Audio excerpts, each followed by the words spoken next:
Dear students, మనం reflection of light by different surfaces ఈ lesson చూస్తున్నాం.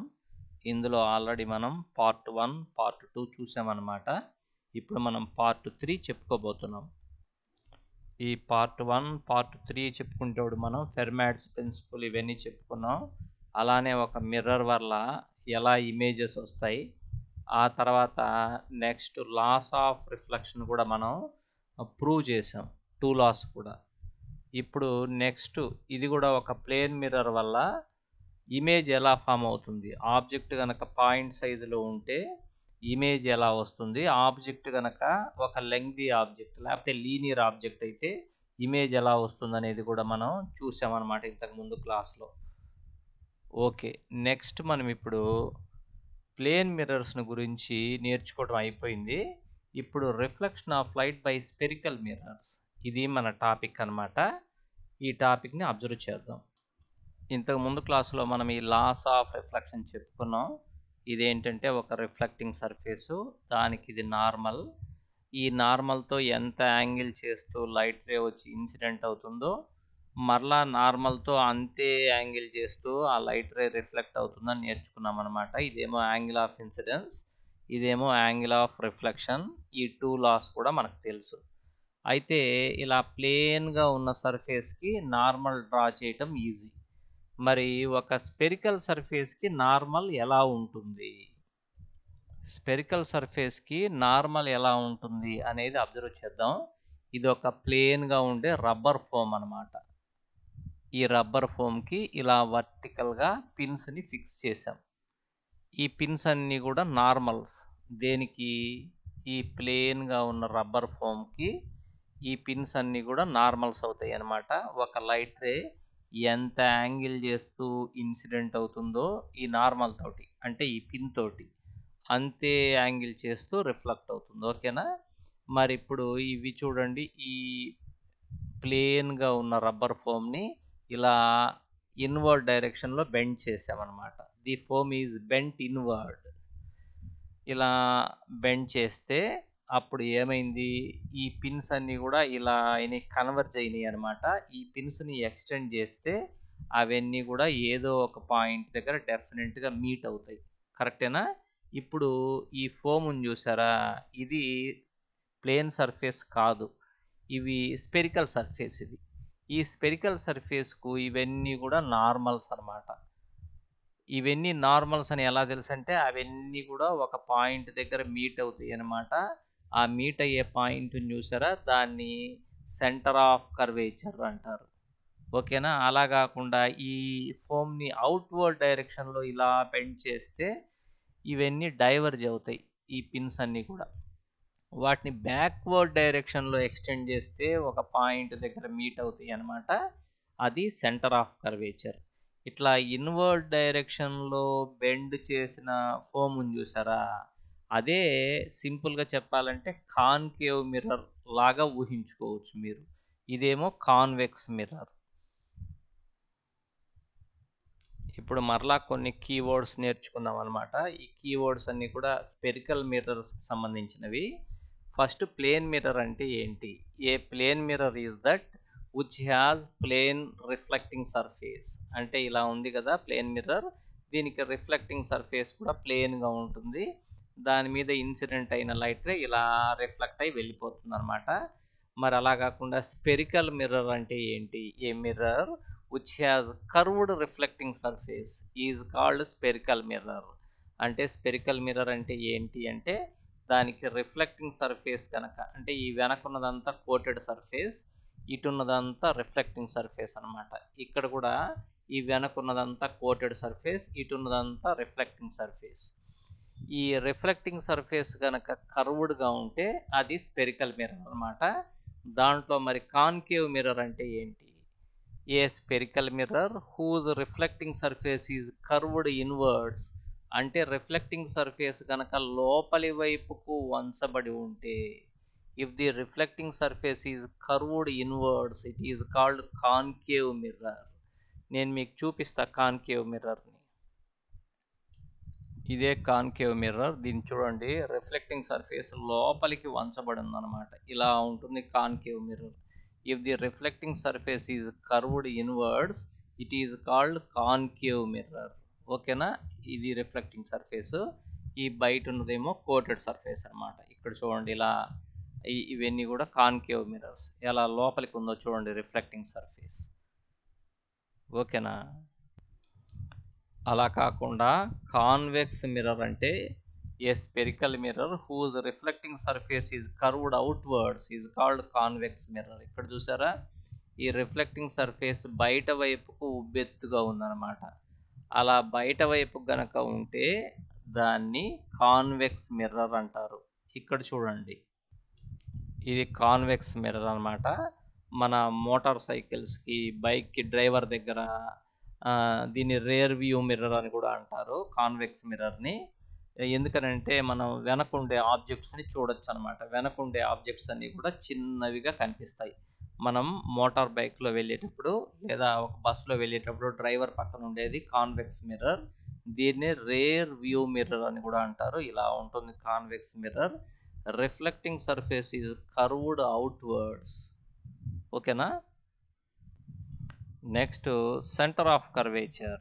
ఈ స్పెరికల్ సర్ఫేస్ని ఇలా మనం ఎక్స్టెండ్ చేసినట్టు గనక ఊహించుకుంటే దానికి ఒక సెంటర్ ఉంటుంది కదా, ఆ సెంటరే సెంటర్ ఆఫ్ కర్వేచర్ అంటే.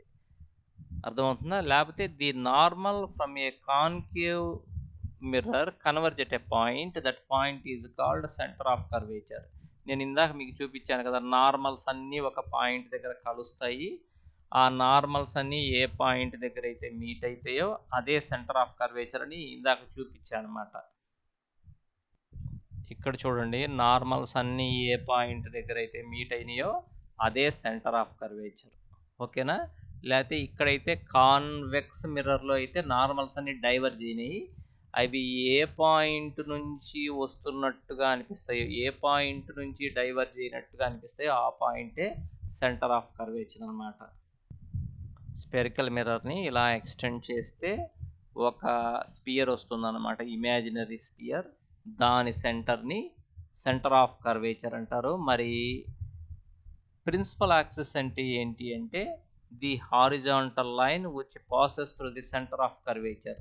ఈ సెంటర్ ఆఫ్ కర్వేచర్ నుంచి వెళ్ళే హారిజాంటల్ లైన్ ఏదైతే ఉందో దాన్ని ప్రిన్సిపల్ యాక్సిస్. ఇది కదా సెంటర్ ఆఫ్ కర్వేచర్. ఆ సెంటర్ ఆఫ్ కర్వేచర్ నుంచి వెళ్ళే హారిజాంటల్ లైన్ని ప్రిన్సిపల్ యాక్సిస్ అంటారనమాట. నెక్స్ట్ మరి పోల్ అంటే ఏంటి అంటే the point where central axis touches the mirror. అంటే ఇది కదా మిర్రర్. ఈ మిర్రర్కి జామెట్రిక్ సెంటర్ ఎక్కడ ఉంటుంది? ఇది జామెట్రిక్ సెంటర్. దీన్నే పోల్ అంటారు. అర్థమవుతుందా? ఆ మిర్రర్కి జామెట్రిక్ సెంటర్ ఎక్కడుందో దాన్ని పోల్ అంటారనమాట. మనం అక్కడ పి అని కూడా రాద్దాం. పి, ఇది జామెట్రిక్ సెంటర్ కదా. ఈ పోల్ని, ఈ సెంటర్ ఆఫ్ కర్వేచర్ని జాయిన్ చేసే లైన్ చూసారా, ఆ లైనే ప్రిన్సిపల్ యాక్సిస్ అనమాట. ఓకేనా. నెక్స్ట్ రేడియస్ ఆఫ్ కర్వేచర్ అంటే the distance between pole, vertex అన్న పోల్ అన్న ఒకటే, and centre of curvature is called radius of curvature. అంటే ఇక్కడ పోల్ ఉంది, ఇక్కడ సెంటర్ ఆఫ్ కర్వేచర్ ఉంది, ఆ రెండింటి మధ్య డిస్టెన్స్ చూసారా, దాన్ని రేడియస్ ఆఫ్ కర్వేచర్ అంటారు. క్యాపిటల్ ఆర్తో డినోట్ చేస్తారనమాట దాన్ని. ఇలా క్యాపిటల్ ఆర్, ఇక్కడి నుంచి ఇక్కడి వరకు ఉండే డిస్టెన్సే రేడియస్ ఆఫ్ కర్వేచర్. దాన్ని మనం క్యాపిటల్ ఆర్తో డినోట్ చేయొచ్చు. Next focal point. Focal point the rays coming from distant object parallel to the concave mirror will converge at a point called focus or focal point. అంటే ఇప్పుడు ఇది concave mirror కదా, ఇలా light rays అన్ని distant object నుంచి వస్తున్న light rays అన్ని ఎక్కడైతే మీట్ అవుతాయో, ఇది కాదు వేరే చూపిస్తా. ఇక్కడ చూడండి, డిస్టెంట్ ఆబ్జెక్ట్ నుంచి ఇలా ప్యారలల్ లైట్ రేస్ వస్తున్నాయి. ప్యారలల్ లైట్ రేస్ వస్తున్నాయి అంటే అవన్నీ కూడా డిస్టెంట్ ఆబ్జెక్ట్ నుంచి వస్తున్నట్టు అనమాట. అవన్నీ కాన్కేవ్ మిర్రర్ మీద ఇన్సిడెంట్ అయ్యి మళ్ళీ రిఫ్లెక్ట్ అయ్యి అవన్నీ ఒక పాయింట్ దగ్గరికి కన్వర్జ్ అయినాయి అనమాట. అవన్నీ ఏ పాయింట్ దగ్గరికి అయితే కన్వర్జ్ అయినాయో దాన్ని ఫోకల్ పాయింట్ అంటారు, లేకపోతే ప్రిన్సిపల్ ఫోకస్ అంటారు. So when parallel light rays coming from a distant object fall on a concave mirror, after reflection they converge at a point. That point is called principal focus or focal point, and the distance between pole and focal point, ఇది pole కదా, ఇదేమో focal point, ఆ రెండింటికి మధ్య ఉండే distance ని focal length అంటారు అనమాట. అర్థమవుతుందా? అది ఫోకల్ లెంగ్త్ అంటే. జాగ్రత్తగా అబ్జర్వ్ చేయండి. మరి ఫోకల్ లెంగ్త్ కి రేడియస్ ఆఫ్ కర్వేచర్ కి ఒక రిలేషన్ ఉంది. ఇది కాన్కేవ్ మిర్రర్ కదా, ఇదంతా వెనక వైపు అంతా కోటెడ్ సర్ఫేస్, ఇటువైపు ఉన్నది రిఫ్లెక్టింగ్ సర్ఫేస్, ఇదేమో ప్రిన్సిపల్ యాక్సిస్ కదా, ఇదేమో ఫోకల్ పాయింట్ ఎఫ్, ఇదేంటిది పోల్ పి, ఇక్కడేంటిది సెంటర్ ఆఫ్ కర్వేచర్ సి. ఈ పోల్ నుంచి సెంటర్ ఆఫ్ కర్వేచర్ వరకు ఉండే డిస్టెన్స్ ని రేడియస్ ఆఫ్ కర్వేచర్ అంటారు. పోల్ నుంచి ప్రిన్సిపల్ ఫోకస్ వరకు ఉండే డిస్టెన్స్ ని ఫోకల్ లెంగ్త్ అంటారు. ఫోకల్ లెంగ్త్ తక్కువ ఉంది, రేడియస్ ఆఫ్ కర్వేచర్ ఎక్కువ ఉంది. R is equal to F. R is equal to F. R అంటే రేడియస్ ఆఫ్ కర్వేచర్, ఎఫ్ అంటే ఫోకల్ లెంగ్త్ అనమాట. ఆ రెండిటికి ఉన్న రిలేషన్ అది. లేకపోతే F is equal to R/2, అంటే ఫోకల్ లెంగ్త్ 3 సెంటీమీటర్స్ ఉందనుకో, రేడియస్ ఆఫ్ కర్వేచర్ 6 సెంటీమీటర్స్ ఉంటుంది. ఫోకల్ లెంగ్త్ తక్కువ ఉంటుంది అనమాట, రేడియస్ ఆఫ్ కర్వేచర్ డబల్ ఉంటుంది దానికి. Next object distance, image distance. ఇక్కడ చూడండి, ఇది ఒక కాన్కేవ్ మిర్రర్ కదా, దాని ఎదురుగా ఇక్కడ ఒక ఆబ్జెక్ట్ ఉంది, దాని ఇమేజ్ ఇక్కడ ఫామ్ అయింది. ఇమేజ్ ఎలా ఫామ్ అవుతుంది అనేది నెక్స్ట్ క్లాస్లో చూద్దాం. ఈ పోల్ నుంచి ఆబ్జెక్ట్ వరకు ఉండే డిస్టెన్స్ ని ఆబ్జెక్ట్ డిస్టెన్స్ అంటారు అనమాట. ఇక్కడ పోల్ ఉంది కదా, ఇది పోల్, పోల్ నుంచి ఆబ్జెక్ట్ వరకు, ఇక్కడ ఆబ్జెక్ట్ ఉంది, దీనికి ఆబ్జెక్ట్ పేరు పెడదాం ఓజే అని. పోల్ నుంచి ఆబ్జెక్ట్ వరకు ఉండే డిస్టెన్స్ చూసారా, దీన్ని ఆబ్జెక్ట్ డిస్టెన్స్ అంటారు. దాన్ని మనం U తో డినోట్ చేస్తాం ఆబ్జెక్ట్ డిస్టెన్స్ ని, U. అలానే ఇది ఇమేజ్ కదా, పోల్ నుంచి ఇమేజ్ వరకు, ఇమేజ్ కి IG అని పేరు పెడతాం. పోల్ నుంచి ఇమేజ్ వరకు ఉండే డిస్టెన్స్ ని ఇమేజ్ డిస్టెన్స్ అంటారు అనమాట, దాన్ని V తో డినోట్ చేస్తారు. ఓకేనా? ఇప్పుడు ఆబ్జెక్ట్ డిస్టెన్స్, ఇమేజ్ డిస్టెన్స్ రెండు కూడా మనకి తెలిసిపోయినాయి. నెక్స్ట్ రియల్ ఇమేజ్ అంటే ఏంటంటే, ఒక స్క్రీన్ మీద మనం పట్టగలిగితే real image. The image that can be caught on the screen is called real image. లేకపోతే కన్వర్జింగ్ లైట్ రేస్ వల్ల వచ్చేది రియల్ ఇమేజ్. అలానే డైవర్జింగ్ లైట్ రేస్ వల్ల వచ్చేది విర్చువల్ ఇమేజ్ అనమాట, గుర్తుపెట్టుకోండి. కన్వర్జింగ్ లైట్ రేస్ వల్ల వచ్చేదేమో real image, diverging light rays వల్ల ఫామ్ అయ్యేది విర్చువల్ ఇమేజ్. ఎలా ఉంటుందంటే, అది ఇప్పుడు ఇలా కాన్కేవ్ మిర్రర్ ఉంది కదా, అంటే curved surface is bent inwards. దీని మీద పడ్డ లైట్ రేస్ అన్ని కూడా, ఇది లైట్ రే ఇలా వచ్చి పడింది దీని మీద, ఇలా వచ్చి ఇంకొక లైట్ రే ఇన్సిడెంట్ అయింది. ఆ లైట్ రేస్ అన్ని ఇక్కడ కన్వర్జ్ అయినాయి. ఆ కన్వర్జ్ అయిన లైట్ రేస్ వల్ల వచ్చేదేమో రియల్ ఇమేజ్. అర్థమవుతుందా? అలా కాకుండా ఒక కాన్వెక్స్ మిర్రర్ చూసుకోండి, అంటే reflecting surface is curved outwards. దీని మీద ఇలా లైట్ రే ఒకటి ఇన్సిడెంట్ అయితే, ఆ లైట్ రేస్ అన్ని కూడా డైవర్జ్ అవుతాయి. అంటే ఈ లైట్ రే ఇటు డైవర్జ్ అవుతుంది, ఈ లైట్ రే ఇటు డైవర్జ్ వెళ్ళిపోతుంది అనమాట. ఆ డైవర్జింగ్ లైట్ రేస్ వల్ల వచ్చేది విర్చువల్ ఇమేజ్. లేకపోతే సింపుల్గా చెప్పాలంటే, మనం ఒక స్క్రీన్ మీద పట్టుకోగలిగితేనేమో రియల్ ఇమేజ్, స్క్రీన్ మీద పట్టుకోలేకపోతే విర్చువల్ ఇమేజ్. సో ఈ రియల్ ఇమేజ్ని మనం డైరెక్ట్గా నేకెడ్ ఐతో చూడలేము, ఒక స్క్రీన్ మీద దీన్ని పట్టి చూడాలి. అలా కాకుండా విర్చువల్ ఇమేజ్ని అయితే డైరెక్ట్గా మనం నేకెడ్ ఐతో కూడా చూడొచ్చు అనమాట. నెక్స్ట్ మ్యాగ్నిఫికేషన్ అంటే ఏంటి? మ్యాగ్నిఫికేషన్ అంటే ఇక్కడ చూడండి, ఇది ఇమేజ్ సైజుకు ఆబ్జెక్ట్ సైజుకు ఉండే రేషియో అనమాట మ్యాగ్నిఫికేషన్ అంటే. మ్యాగ్నిఫికేషన్ అంటే ఏం చెప్పాలంటే, మనం magnification is denoted by small m. It is the ratio of height of the image to the height of the object. M is equal to hi by h0. The ratio of height of the image to the height of the object is called magnification. Magnification ante adanamata. ఇది 5 centimetres ఉందనుకో, ఇది 25 centimetres ఉందనుకో. For example ఈ 5/25 ఉండేదే magnification అనమాట. అంటే వస్తువు కంటే ఇమేజ్ ఎన్ని రెట్లు పెద్దది లేదా ఎన్ని రెట్లు చిన్నదో తెలియజేసేదే magnification. Magnification m is equal hi/h0 అని రాస్తాం మనం. మరి ఇక్కడ రే డయాగ్రామ్ అంటే ఏంటి?